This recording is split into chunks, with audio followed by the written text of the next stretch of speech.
나를 사망의 골짜기에서 담대하게 하시고 의의 길로 인도하사 평안하게 하시네. 여호와는 나의 생명, 내 영혼을 지키시고 나를 사망의 골짜기에서 담대하게 하시고 의의 길로 인도하사 평안하게 하시네.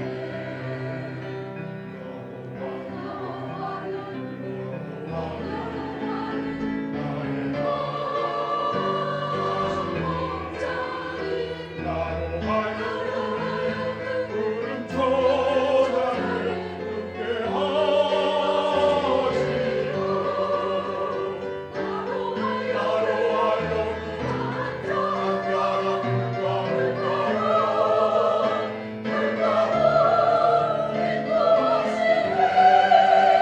구름 초장을 눕게 하시고 나로 하여금 장가라 아멘.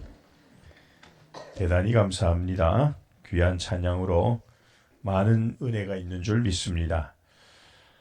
오늘 말씀은 우리가 함께 읽었던 말씀을 가지고 우리 동사 목사님이신 한영신 목사님께서 기도에 대한 열망, 그런 제목으로 말씀 전할 때 큰 은혜가 있기를 바랍니다.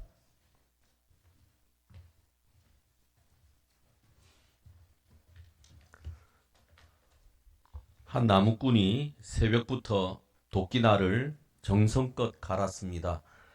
아침밥을 먹고 날카로워진 도끼를 들고 이제 산으로 향했습니다.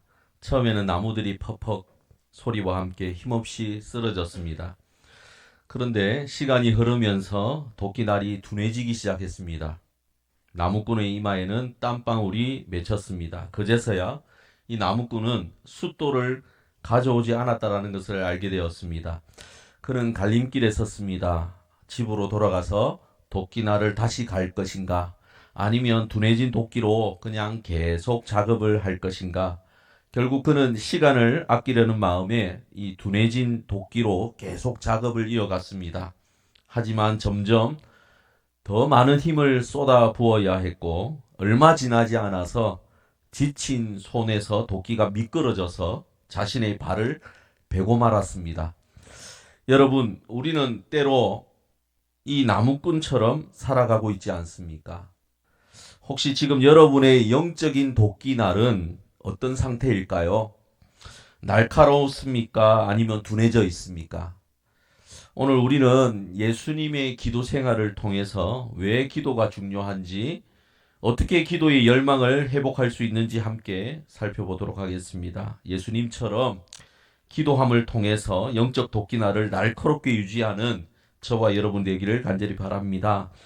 예수님의 사역 기간은 3년이었습니다. 이 3년이라는 짧은 시간 안에 예수님의 사역이 완성되었습니다. 그 3년이라는 기간을 통해서 인류 역사의 흐름이 완전히 바뀌어졌습니다. 예수님을 만나는 사람마다 변화를 경험했습니다. 앞을 보지 못하던 눈이 밝아졌고, 걷지 못하던 다리가 뛰게 되었으며, 귀신 들린 사람들은 자유를 얻게 되었고, 죄로 망가진 삶은 새롭게 되었습니다. 성경을 통해서, 이 복음서를 통해서 우리는 얼마든지 그것을 확인할 수 있습니다. 그렇다면 예수님의 사역이 이토록 강력했던 이유가 무엇일까요? 단 한 가지로 말하자면 바로 기도입니다. 다 함께 여러분 오늘 마가복음 1장 35절을 한 번 더 다시 읽어보겠습니다. 한번 성경을 찾아서 읽어주시면 감사하겠습니다. 마가복음 1장 35절, 오늘 주보에도 나와 있습니다. 우리 함께 다 같이 읽어보겠습니다. 시작.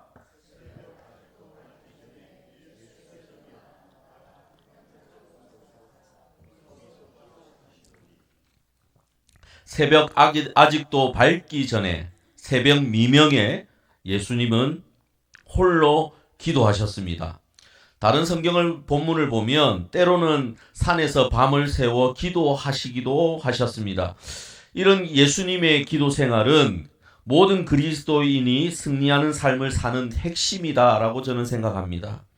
마가복음 1장에서 우리는 예수님의 바쁜 하루 일과를 엿볼 수 있어요. 함께 살펴보겠습니다. 21절을 보면, 1장 21절에 보면 안식일 아침에 해가 떠오르는 시간에 예수님이 어디를 가셨느냐? 회당에 가셨습니다. 그곳에서 사람들에게 예수님이 말씀을 가르치기 시작하십니다. 그 예수님의 말씀에 사람들은 귀를 기울입니다. 아, 이 사람은 뭔가 다르구나. 권위가 있다. 사람들이 수군거립니다. 갑자기 귀신 들린 사람이 소리 지르며 나타납니다. 나사렛 예수여, 우리가 당신과 무슨 상관이 있나이까? 예수님이 말씀합니다. 잠잠하고 그 사람에게서 나오라 명령하시죠. 귀신이 나가고 사람들은 놀라움과 경외심으로 예수님을 바라보았습니다. 그리고 1장 29절을 보면 예수님이 어디로 가시느냐? 베드로의 집에 가십니다. 그 베드로의 집에 가셔서 열병으로 고통받던 그의 장모를 치료하셨습니다. 예수님이 그녀의 손을 잡자 열이 떨어지고 그녀는 일어나서 예수님과 제자들을 섬기기 시작했다라고 성경은 밝혀주고 있습니다. 자, 이 소식이, 이 소문이 사람들에게 다 퍼져나갔습니다. 그러자 성경을 보니까 어떤 일이 일어났느냐? 해질녘에는 온 동네 사람들이 각종 병든 사람들을 데리고 예수님이 있는 곳으로 모여들었습니다. 그래서 예수님이 밤늦도록 늦은 시간까지 그들을 치료하시고 귀신을 내쫓으셨다라고 나옵니다. 여러분, 이처럼 예수님의 하루 일과가 어땠을지 상상해 보시길 바랍니다. 얼마나 피곤하고 얼마나 지치셨을까요? 여러분이 만약에 이런 하루를 보냈다면요, 다음날 아침까지 푹 쉬고 싶었을 것입니다. 그러나 35절을 보면 우리가 읽은 본문대로 새벽 아직도 밝기 전에 예수님이 일어나셨어요. 그리고 한적한 곳으로 가셨습니다. 거기서 뭘 하셨습니까? 기도하셨습니다. 왜 예수님은 이토록 기도의 삶을 사셨을까요? 예수님은 하나님의 아들이십니다. 정말로 하나님의 아들이시면 꼭 기도를 하셔야만 했을까요? 예수님의 기도는 우리가 생각하는 것과 조금 달랐던 것입니다. 예수님에게 있어서 기도는 아버지 하나님과의 친밀한 만남이었습니다. 마치 오랫동안 떨어져 있던 사랑하는 사람을 다시 만나는 것처럼 예수님은 하나님 아버지를 기도함으로 통해서 만나게 되었던 것입니다. 여러분, 1층 로비에 가면 자판기가 있습니다. 커피 자판기가 있죠. 동전을 넣고 버튼을 누르면 우리가 원하는 커피가 나옵니다. 많은 사람들이 기도를 마치 이 자판기처럼 생각하는 것 같습니다. 정성이라는 동전을 넣고 기도의 버튼만 누르기만 하면 기도 응답이 하나님께로부터 자동으로 나온다라고 생각하는 것 같습니다. 그런데 예수님은 결코 그렇게 생각하지 않으셨습니다. 생각해 보십시오. 하루 일과를 마치고 집에 돌아와서 가족과 보내는 그 평화로운 시간의 위로와 기쁨을 생각해 보십시오. 예수님께 기도는 바로 그런 쉼과 충전의 시간이었습니다. 사랑하는 아버지와 함께하는 친밀한 시간을 통해서 쉼을 누리고 충전받는 시간이 바로 기도였다 이 말입니다. 우리는 기도해야 된다 하면 매우 힘들어하는 경우가 많습니다. 기도는 노동과 같다라고 생각하는 분도 있습니다. 기도하는 것은 고역과 같다라고 생각합니다. 그러나 예수님은 결코 그렇지 않았다는 거예요. 예수님은 기도를 통해서 쉼을 누렸습니다. 예수님은 기도를 통해서 다시 힘을 얻었습니다. 충전받았습니다. 우리가 생각하는 기도와 예수님의 기도는 달랐던 것입니다. 이런 예수님의 모습은 우리에게 왜 기도해야 하는지, 왜 기도에 대한 열망을 가져야 하는지를 그래서 생생하게 보여주는 겁니다. 여러분, 우리는 기도에 대한 열망을 왜 가져야 합니까? 기도가 하나님 아버지와의 진정한 친밀한 교제고 우리가 그 안에서 쉼을 누리게 되는 것이고 새 힘을 얻는 것이기 때문에 그렇습니다. 이것을 여러분 믿으시길 바랍니다. 기도는 단순히 종교적인 행위가 아닙니다. 무슨 공적을 쌓거나 덕을 쌓는 것이 아닙니다. 그런데 많은 사람들이 기도를 그저 종교적인 의무나 행위로만 여기는 경우가 있더라는 거예요. 우리 조상들이 좀 그러했습니다. 우리 조상들은 정화수를 떠놓고 산신령께 빌었습니다. 나무 앞에 가서 빌고 큰 바위 앞에 가서 빌고 달을 보면서 빌었습니다.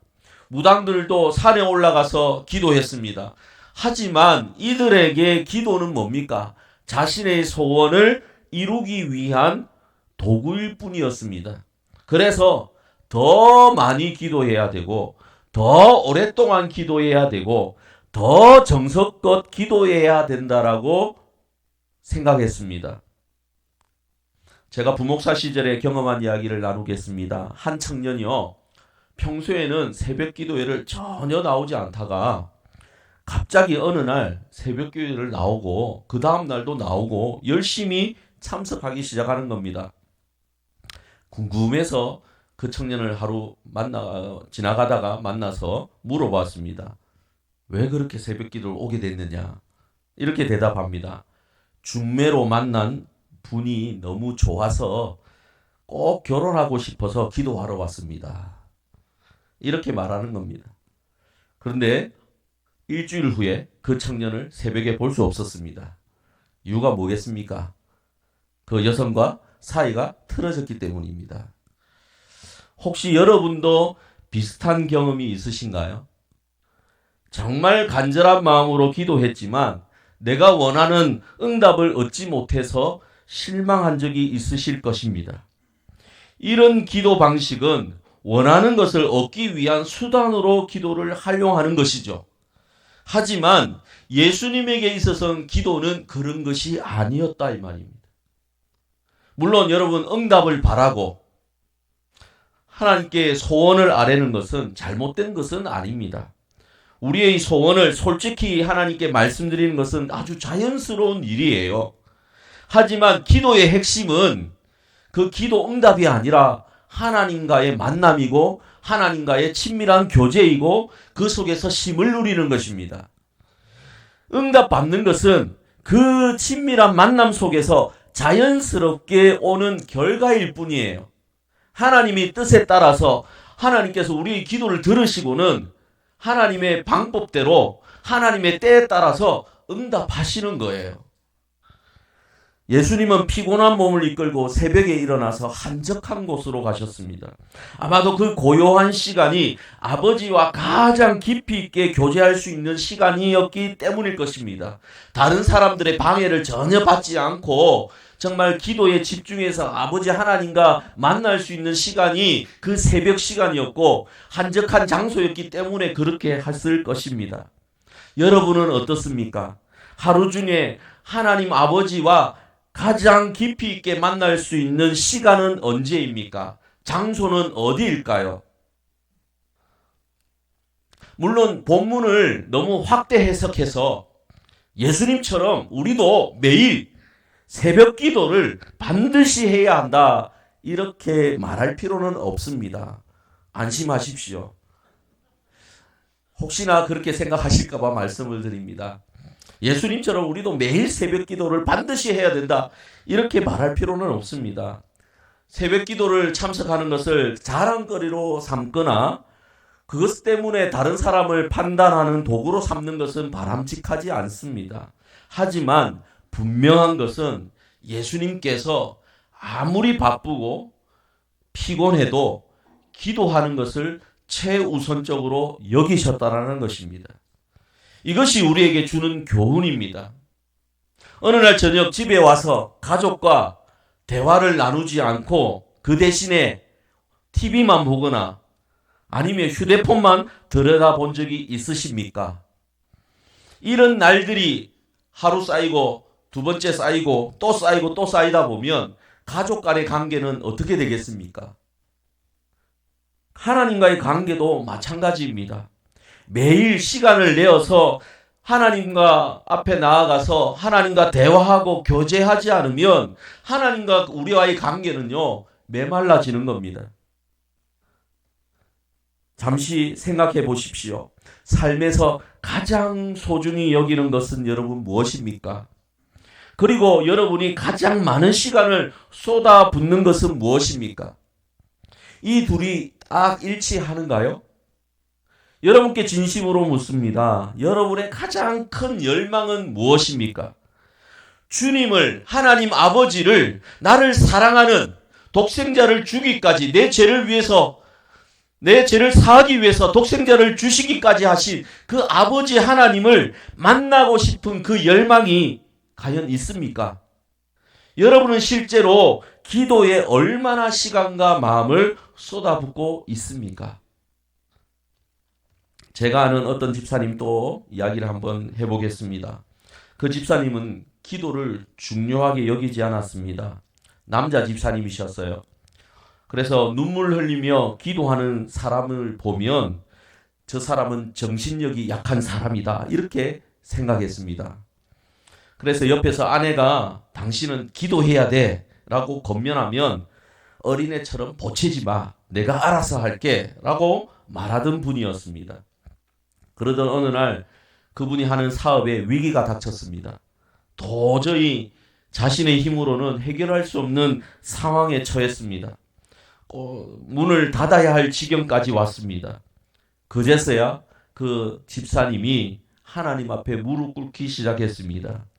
새벽에 교회에 와서 기도하고, 퇴근길에 교회에 들러서 기도하고, 식사 기도도 예전보다 더 진심으로 길게 기도하고, 잠자리에 들기 전에도 기도하고, 정말 그분이 진심으로 기도했습니다.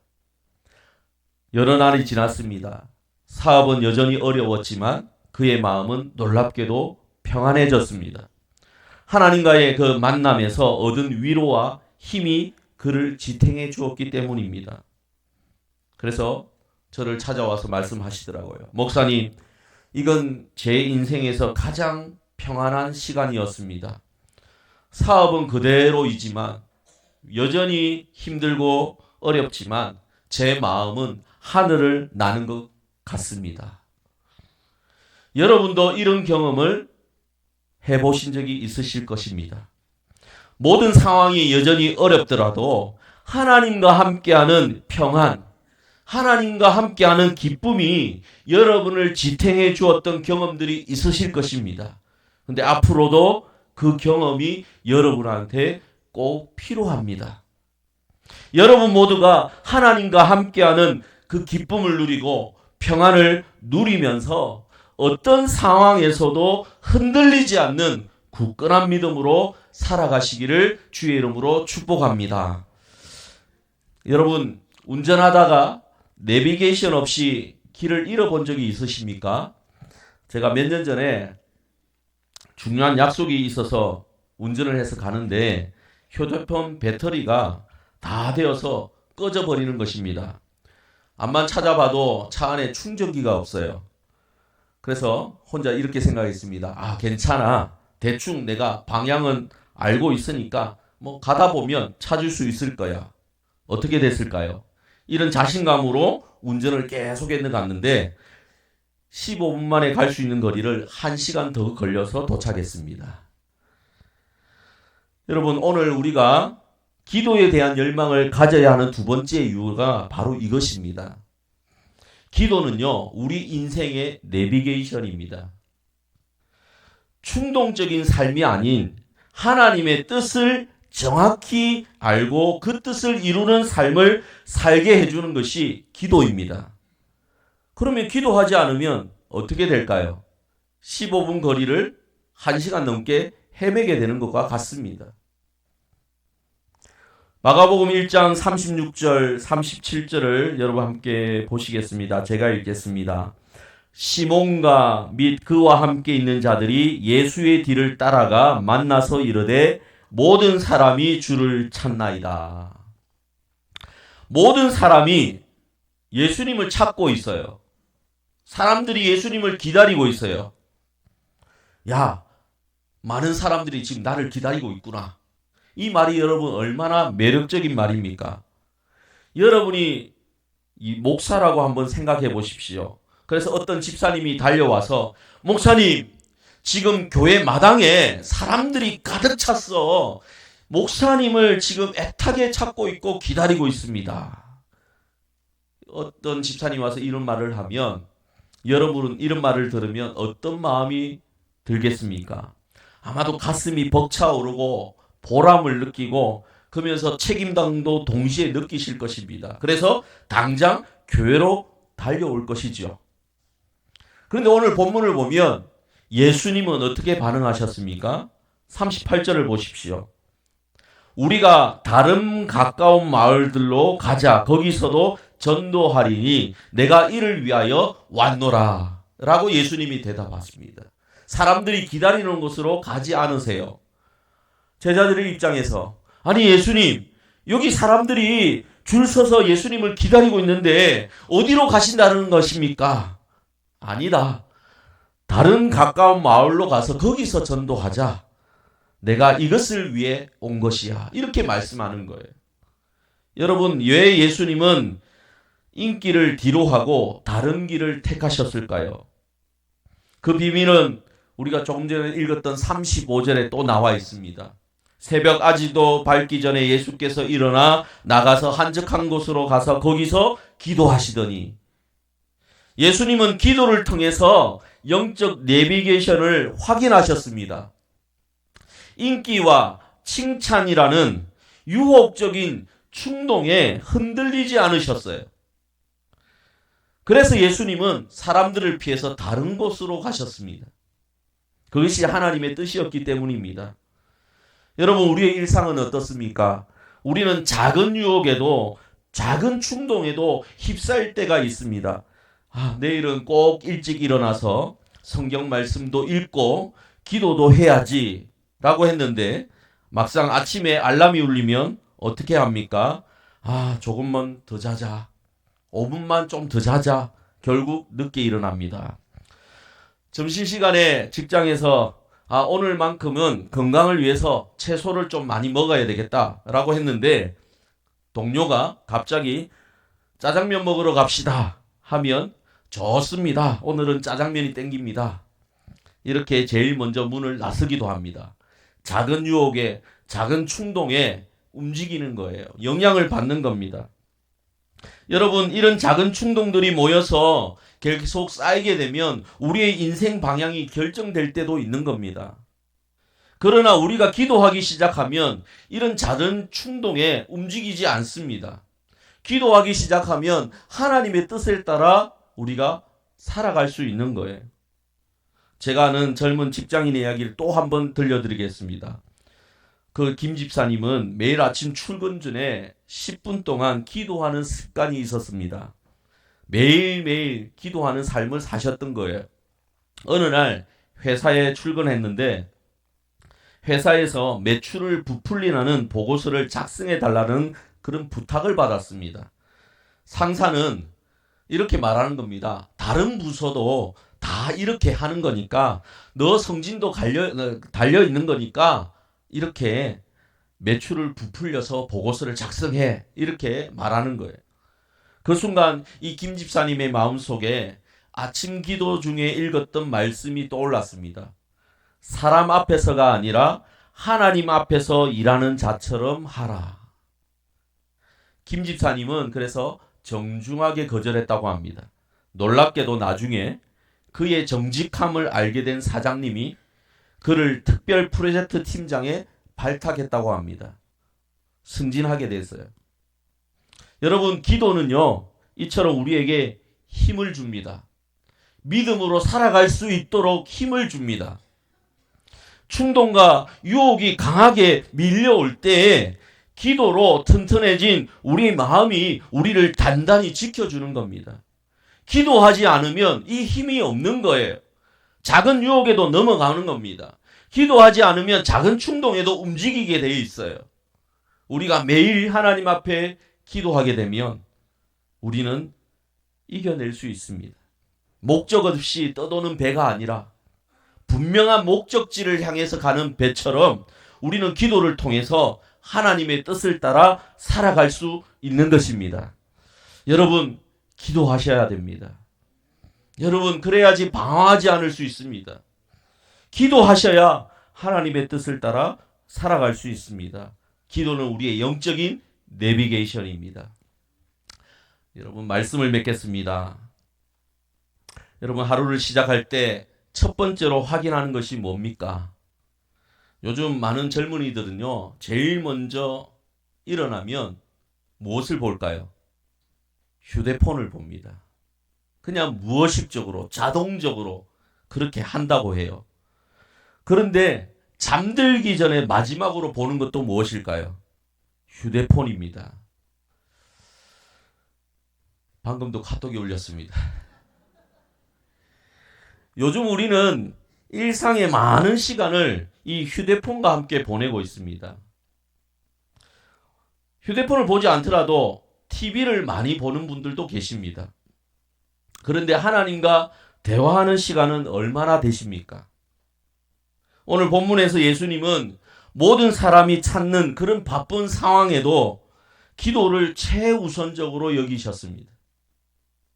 우리보다 훨씬 더 바쁘셨을 예수님께서 어쩌면 굉장히 피곤하셨을 텐데도 불구하고 예수님은 새벽 미명에 한적한 곳에 가셔서 하나님 아버지와 친밀한 만남을 가지셨습니다.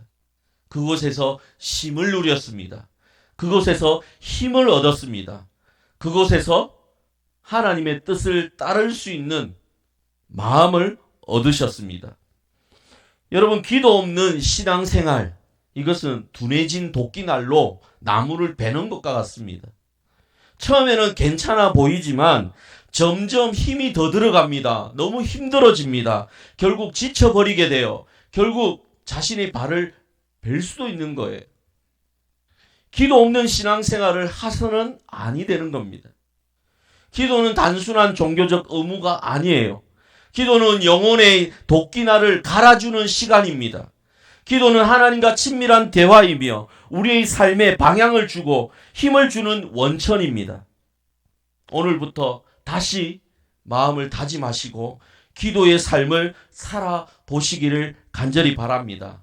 아침에 눈을 뜨자마자 주님, 오늘 하루도 함께해 주십시오. 기도로 시작해 보십시오.